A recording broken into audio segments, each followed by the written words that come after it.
And hello, so this is going to be a quick overview of where I'm at with EK Ignite currently in the league. I would say that my character is very close to maxed out. There are things I can improve with the build, certainly, but they are very minor, and it's becoming very difficult to push this character further. But it's at a stage where mapping pretty much any content, really, is very comfy, and I've done pretty much, I've done Sim 30 with it, I've done all the bosses and all the invitations and shit. It's been good.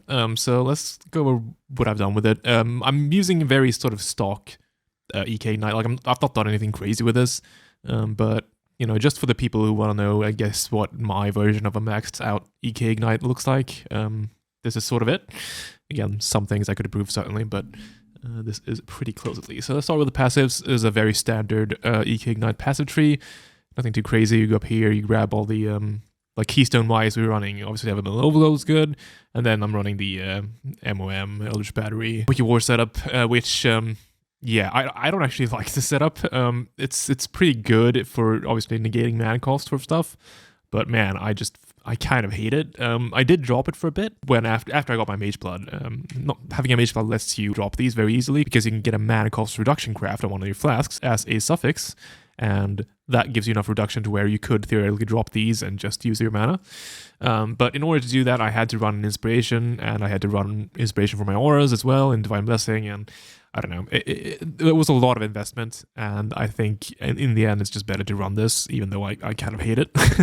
But yes, it's you know, undeniably good, so I'm just going to run it for now. Otherwise, we are running I am running rather a Lethal Pride here. I covered this in the last video, but you can choose whether you want a Brutal Restraint or a Lethal Pride. They both give you good things.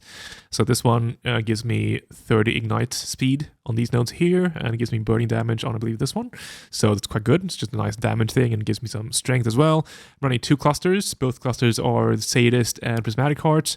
This node here doesn't really matter. You can kind of do whatever you want with this. Prismatic Heart is probably the best second passive you can get in the large cluster, but they're all very similar. Like, they're a bunch of 20 to 25% elemental damage nodes.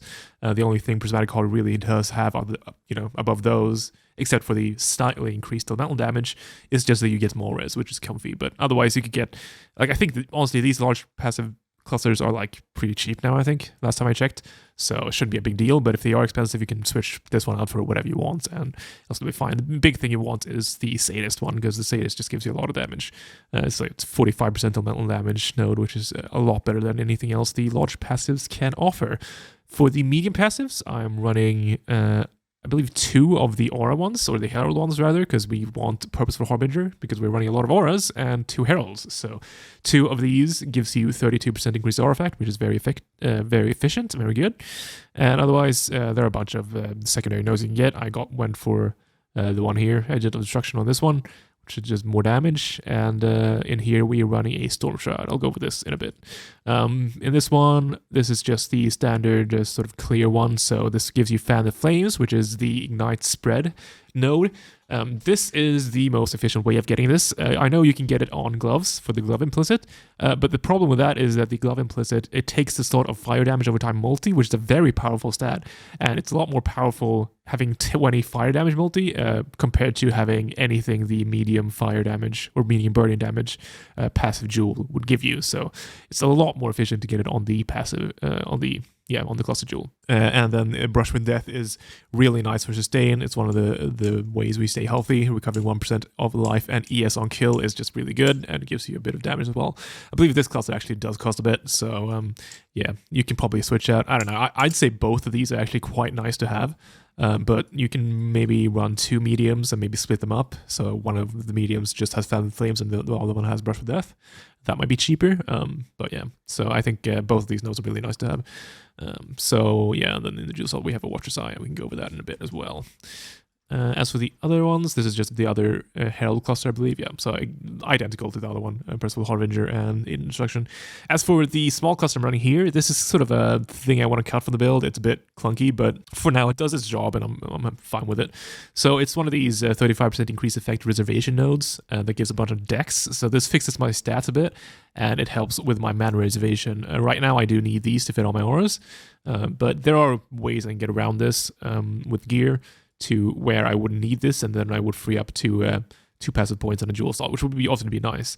So maybe if I keep pushing this build further, I'll find a way to drop this. But for now, it's fine having it there. Otherwise, notable passives. Again, I'm running spell suppression, so this cluster here of this circle of notables or of passive points is very good for spell suppression.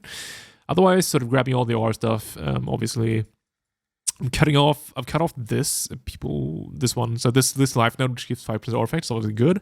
But I ended up cutting that for some other stuff. Otherwise, nothing too crazy, I believe, in the passive tree. You really want this leech node if you don't have that. It helps you a lot with sustains, especially when you're running the minor matter eldritch battery stuff. So important thing there. Click that. That's a good button to click. Let's see. Otherwise, I'm currently running Leaf Shade. Leaf Shade is really nice for surviving dots, seeing as I am ailment immune. The downside of Leaf Shade doesn't really matter that much. I mean, it applies to poisons and bleeds, but that's kind of whatever. We do fine with those. But yeah, I'm currently getting Leaf Shade. So as for other points, I'm currently getting Mage Bane off of my Sanctified Relic. So this helps me get Special Parry capped. I believe right now it gives about, it's like 11-ish spell suppression. So it's basically one free tier 2 roll spell suppression. I could drop this if I say, because currently I don't have spell suppression on my boots, so if I were to, instead of Dex here, have spell suppression, I could drop the Mage Bane for another keystone, and I'm not entirely sure what I'd get. Obviously, you can always get one of those you already have to just save some passives. Like I could get Leaf Shade here and just save 2 points, which would be really nice. But yeah, otherwise, there's some other stuff you can look into here. There's something I was looking at. But yeah, you can get other stuff, which is good. But for now, this is what I'm running. Otherwise, the passive tree, very standard stuff. Nothing too crazy here. So gear-wise, we are running the bow and quiver setup. So this is the sort of end game setup for this build. So the way I started, and the way you should probably start if you want to start this build, is I started with the obliteration wand and a shield. Very cheap setup and very easy to build, and it does super well. It's very nice. And then eventually I gradually upgraded from that to a bow, and then from the bow to the explodey bow. So just putting it out there, you don't actually need a source of explode on this build. It's not that big of a deal. Herald of Ash, if you have decent on hits, so unless you're really doing some weird unbound ailments or deadly ailments rather stuff with your sockets, as long as you have a decent max hit on your EK, Herald of Ash will do plenty fine for clear. So don't stress super hard if you're like looking to upgrade to a bow, but you don't want to drop the explode from obliteration. I did that, and I upgraded to a bow without any explode on it, and that's totally fine. You can play, super fine with, just a bow, like a regular bow with no explode on it, and no other source of explode other than Herald of Ash. It feels super good still. So yeah, don't put too much weight into the explode mod. It's just like, it's nice to have, but it's definitely not necessary. Definitely not necessary. And then basically, so you'd go from a obliteration wand to a regular bow and quiver setup, in my opinion. And then after that, you can try and work on maybe getting an OS end for explodes. So that's increased your confidence level by a lot. Then after that, if you get a bunch of currency, you can get one of these bows. But yeah, so the bow setup, bow and quiver setup lets you get a bunch of auras linked to an Enlighten, and it lets you level the Enlighten up to 7 or possibly 8 if you have a level 5 Enlighten and you're just a currency god. Unfortunately, I'm not that right now. But yeah, so we are currently fitting Herald of Ash, Determination, Hatred, Discipline, and Grace into our bow. And otherwise, I'm running also Herald of Purity. Yeah, Herald of Purity. So those are the R's I'm running. You could run, Vitality, Clarity, depending on what side mods you have. You can fit those in pretty easily, but yeah, those are the core R's, I believe, and it's quite nice. Getting both Determ and Grace is a nice defensive flavor, and it really helps with your survivability. And we are it's not like the most tanky build in the world, but it is pretty good. We have like 100k sort of EHP, if you want to talk path of building wise, and it just, it feels really comfy to map. I've done, 100% Delirious maps, obviously wave 30 Simulacrum. You're probably not going to be able to level through waves of 30 Simulacrums like some other builds can. You'll probably get a few deaths in here every once in a while, but, honestly, I've not done a lot of Simulacrums this league. The last 2 leagues I played, I was just stuck in Simulacrum jail, so I've given myself a bit of a gift and, not allowed myself to do Simulacrums this league, so I couldn't say too much on that. But yeah, so for the bow, this is the very generic bow craft for the bow that you want to do. So it's cast speed, damage multi, and +1 to just socketed gems, and then you multi-mod +2 socketed support gems, and a cold is extra chaos, or fire is extra chaos, whatever you want. Cold generally gives you a bit more. very easy craft to do if you want to do it yourself. It's easy, but it might take a bit. So unless you get a fractured one, which makes it super easy, you want to just spam the essences that give you cast speed. I forget the name of them, but you get the essence cast speed 1, and you spam those until you get damage over time multi in tier 1. And then when you have that, you want to make sure that those are your only prefixes. And then you want to go kind of roll attack mods, and then you exalt on the socketed gems. So yeah, that's the way you do that. And that works super well. So it's very easy craft. It takes maybe a bit of time to get the essence to hit the damage over time multi in the right tier, but after you've done that, you're done, basically. It's deterministic. For the Quiver, I went over this in the last video, but the way we're getting conversion is through the Crusader Quiver mod for 25% fizz converted to cold, and then the Unveil on the gloves for the 35% fizz converted to cold. So this gives you 60% total, and then you have the mastery here for the rest of the conversion. So that's enough to get conversion. We don't need to use our Watcher's Eye. So for the Watcher's Eye slot, we are using spell suppression and just some damage mods. The best mods damage-wise for the Watcher's Eye are the Malevolence ones, so damage over time multi and dot speed. Those are the highest. Those will likely, I mean, you can try this out yourself in your character, so, not absolute, but they are very likely to be your highest damage mods. Other than that, the hatred mods, almost all of them are really good as well. Added cold damage, like the flat damage, that's probably the weakest one, I think. I guess besides the base crit one. The base crit one is like not terrible either, because it just gives you more reliable overload proccing, but yeah, that's that. So that's for the Quiver. You want that conversion mod on there.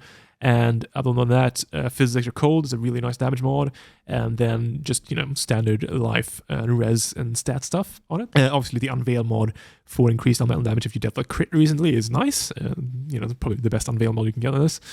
So try and get that if you can, otherwise you can just craft it on if you have the space for it.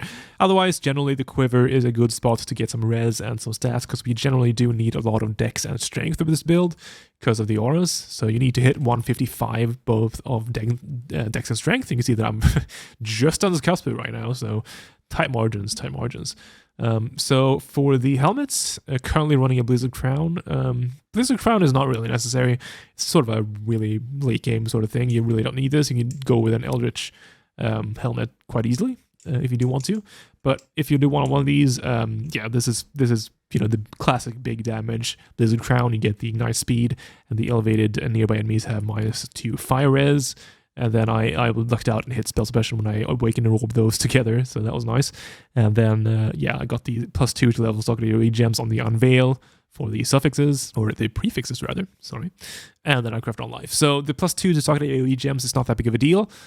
Currently, the stuff I have in the helmet is my Divine Blessing setup. So it's the Divine Blessing, Malevolence, Enhance, and Haste. So Enhance just adds a bit of damage because I had an open socket, so I just added Enhance to get a bit more juice out of Malevolence.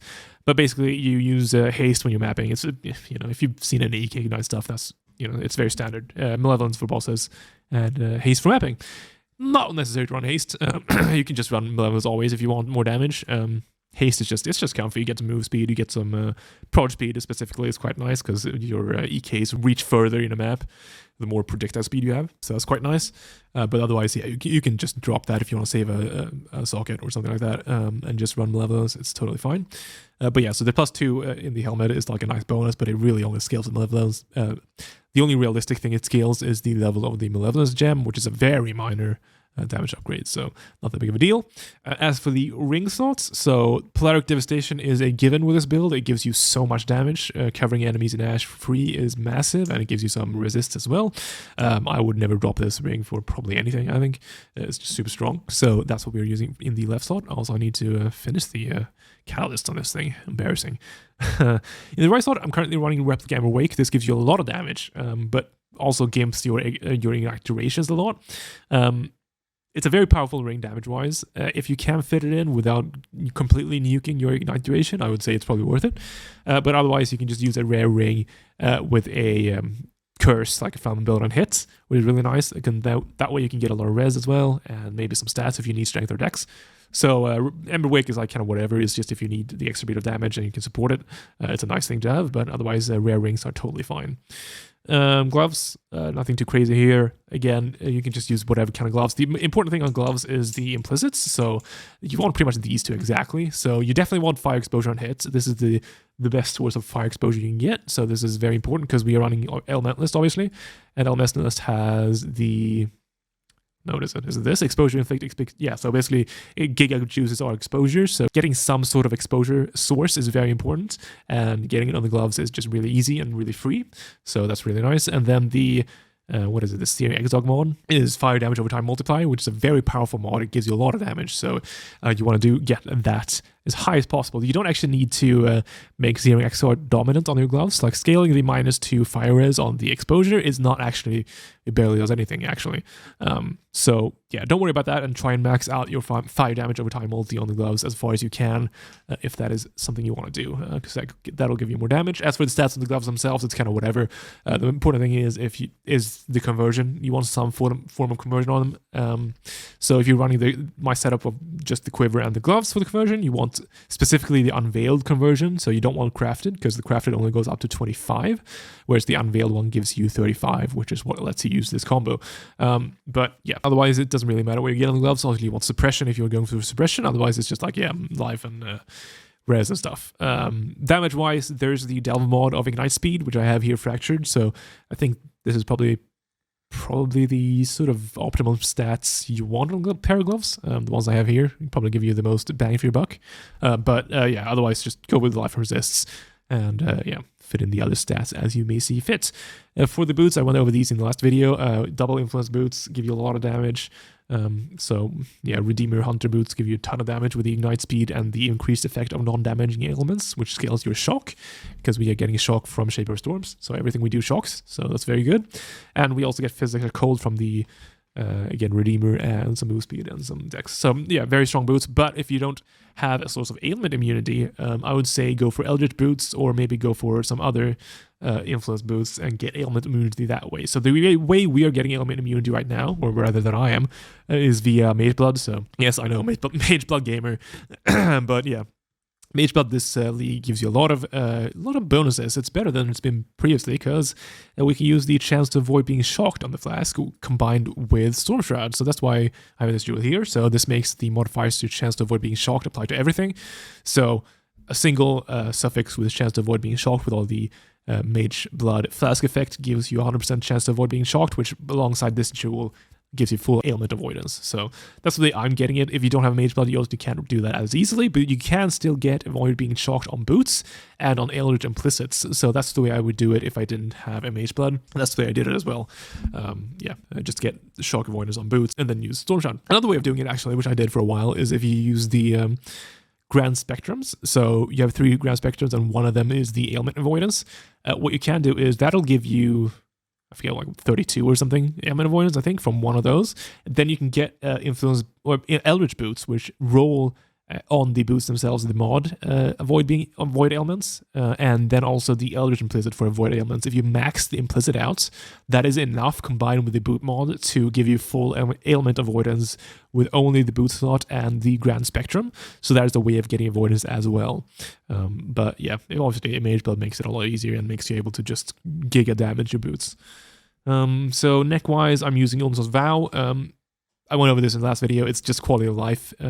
It just makes you not have to rely on Hydra Sphere for a single target to do your damage, because with the Gloomfang, obviously you need something to chain off of, so you need to put a Hydra Sphere down beforehand, and it can feel a bit awkward, but it's not that big of a deal, and like Ulm's Vow is definitely not a must if you're getting upgrades. This is like furthest down on the list in my opinion. Just keep your Gloomfang for now. And besides, Gloomfang, when everything is up, is actually more DPS than Ultim's Vow, so it's kind of whatever. But yeah, I'm running it because it's just comfy, but yeah. And it helps with resists, but yeah. I am running Mageblood. Mageblood is nice, gives you a lot of stuff. Before Mageblood, I ran a Headhunter, and before Headhunter, I just ran a Stygian. So the way I got the Mageblood was I started the league doing Blights. I spammed Blight for the first 5 days or so until I got a Headhunter. And then with a Headhunter, I wasn't planning on getting him in Mageblood, but then Headhunter's kind of like whatever this league. It's not bad, I would say, especially with this build. You can still steal a bunch of stuff that helps you, but it's not as good as it's been. So I ended up just farming Delirium Mirrors and Delirium Orbs. Well, I did sorry, I split it. So I did delirium mirrors until I had enough orbs, and then I ran the orbs, and that's the way I made the Mageblood money at the start. I don't know if that works anymore. I have no idea on the profit margins of it, but that's the way I did it at the start of the league. But yeah, so I'm running a Mageblood. What I'm getting out of the Mageblood is we are running a granite flask, so this gives you a bunch of armor, and again, it gives the shock avoidance, which helps you get ailment avoidance, or literally gets you ailment avoidance rather. I'm currently running an Amethyst Flask as well with a reduced fate of curse, so you're curse immune. The Amethyst Flask is kind of whatever. Without it, I'm not, like, with it, I'm at 48 chaos res, and without it, it's minus 19, so minus 19 is actually totally fine. Like, you don't actually need this, but it's sort of like the best thing I could fit in here, I think, right now. So for now, I'm running this, but this is sort of an interchangeable slot. I can do whatever here and be happy with it. This used to be actually a Silver Flask. So I used to run Silver Flask. Silver Flasks now with Mageblood are actually a lot better this league because Onslaught scales with buff effects. So the increased effect that you get from the Enkindling Orb and the prefix on Flasks actually scale your Onslaught effect round. So Onslaught gets giga juiced by Mageblood now. Basically, it gets a double effect, which is really nice. However, after I rolled, when I rolled move speed on these boots while I was crafting them, I got the Onslaught on hits, or on clear rather, move speed, so I'm already getting Onslaught for free. So when you're already getting Onslaught for free, having a Silver Flask here, it basically just means that you're using a full Flask slot just to get 20 move speed. Which isn't that big of a deal, so I ended up swapping that out. But if you want to be faster and you have Mageblood, you can do Silver Flask. And especially if I didn't have Onslaught on these boots, I would definitely use a Silver Flask instead of this Amethyst, because it's really nice having Onslaught. But since I got Onslaught in here, I ended up dropping the Silver Flask. Then we have the classic Quicksilver with extra move speed, so that's pretty much a no-brainer with all Mageblood builds. Then I'm running a Quartz Flask to help with the spell suppression. So this gives you 19 spell suppression, and I'm using the suffix gains some more armor. And for the unique flask, currently running Taste of Hate, just the extra damage and some cold mitigation. It's not bad. It's good flask. Other options, you can run the Adsiri Flask, also good for damage. Or you can run the Progenesis, or whatever that's called, the new Maven Flask. It's really nice for survivability, and we get to a point with this build where you no longer actually need the Taste of Hate, so eventually you'll just be able to drop it and use the Defensive Flask, and I should probably actually do that, but not bothered buying one of those flasks, but that is a good option as well. I guess let's look over the path of building real quick. Alright, so this is not the build. This is the build. So I'm currently at dock cap.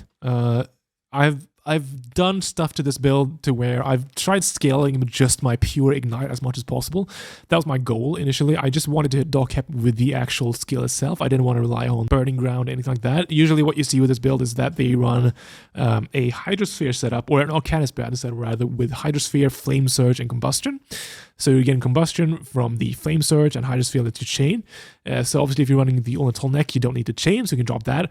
But the Flame Surge boosts up your POE DPS by a lot, because they assume the enemy is standing on the flamed or the burning ground from Flame Surge, and that dot is actually quite strong considering how much we're scaling dots. However, if you're actually trying this out, the Flame Surge dot is really tiny, and I found that having enemies actually consistently stand in them is really unreliable, so I didn't want to rely on that to hit dock cap, so I ended up focusing on dropping it in my build and just hitting dock cap with my Ignite alone. So that's where I've been trying to get it, and obviously I've managed to hit it here, which is nice.